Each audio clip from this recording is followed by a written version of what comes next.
আলাইকুম রহমতুল্লাহ। আসলে ভিডিও আসলে অনেক সময় অনেক ধরনের ভিডিও আপনাদেরকে আসলে শেয়ার করি। তো আজকে একটা ভিন্ন ধরনের ভিডিও দেখাই। আমি যে জায়গাটা আছি এটা একদম দক্ষিণ অঞ্চলে, মানে একদম লোনা এলাকা। দক্ষিণ অঞ্চলের একবারেই আপনার শ্যামনগর উপজেলার হাওলভাঙ্গিতে। তো আসলে এখানে একটা খেজুরের বাগান ছিল, মানে সৌদির খেজুরের বাগান। তো আমার পাশে যে খেজুর গাছটা আপনি দেখতে পাচ্ছেন, খেজুর আসছে এবং এই খেজুরটা একদম পরিপূর্ণ পোক্ত হয়ে গেছে। এই খেজুরটা হচ্ছে আজোয়া খেজুর। তো মাশাআল্লাহ, আল্লাহ সুবহানাহু ওয়া তাআলা আসলে যে কত বড় নিয়ামত আমাদেরকে দিয়েছেন, এটা আসলে সচক্ষে এখানে আসলে আসলে আপনারা দেখতে পাবেন। তো এই বাগানে আসলে মরিয়ম আছে, আজোয়া আছে এবং আরও কয়েকটা মানে পদের আসলে খেজুর এখানে আছে। তো একটু কাছে এসে করলে আপনারা একটু দেখেন আসলে এই খেজুরটা আসলে কত সুন্দর। আল্লাহ তাআলা আসলে কত সুন্দর নিয়ামত আসলে দিছে। আসলে আপনি যদি একটা ভালো মন নিয়ে ভালো নিয়াত করে যেখানে লাগাবেন না কেন, আল্লাহ সুবহানাহু ওয়া তাআলা ইনশাল্লাহ আপনাকে সেখানেই আসলে আপনাকে রিজিক দেবে ইনশাল্লাহ। তো সেভাবে আপনাকে পরিচর্যা করতে হবে।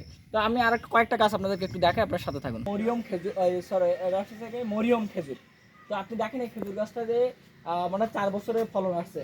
প্রত্যেকটা ডালা ডালা খেজুর আসছে, প্রত্যেকটা ইসে খেজুর আসছে। তো আসলে এই একটা থনকের ওজন প্রায় 5 থেকে 6 কেজি। তো এটা কি পরিমাণ খেজুর হয়েছে, এটা যদি আপনারা না আসেন আসলে দেখতে পাবেন না। এই বাগানটা বেশ বড়, এখানে অনেক প্রায় 1-150 গাছ আছে। তো সব গাছেই প্রায় খেজুর আসছে আলহামদুলিল্লাহ। আল্লাহ সুবহানাহু ওয়া তাআলা আসলে যে নিয়ামত আমাদেরকে দিয়েছেন, আসলে এটা শেষ করার কোনো কিছু আমাদের নাই, মানে এটা শেষ করতে পারবো না। তো আসলে এই লোনাতে জায়গাতে আল্লাহ সুবহানাহু ওয়া তাআলা যে কি নিয়ামত দিয়েছে, এটা আসলে সচক্ষে না আসলে আপনারা দেখতে পাবেন না।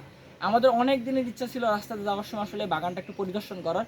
তো আল্লাহ সুবহানাহু ওয়া তাআলার ইচ্ছা আজকে আমরা সুযোগ পাইছি এখানে ঢোকার জন্য, এবং এখানে যে নিরাপত্তারক্ষী বা দায়িত্বশীল ছিল ওনার সাথে কথা বলে আমরা এখানে ঢুকছি। এখন আরেকটা গাছ দেখায় যেটা একদম মানে লোনা পানি ঘেরের পাশে, সেই গাছটাতে কি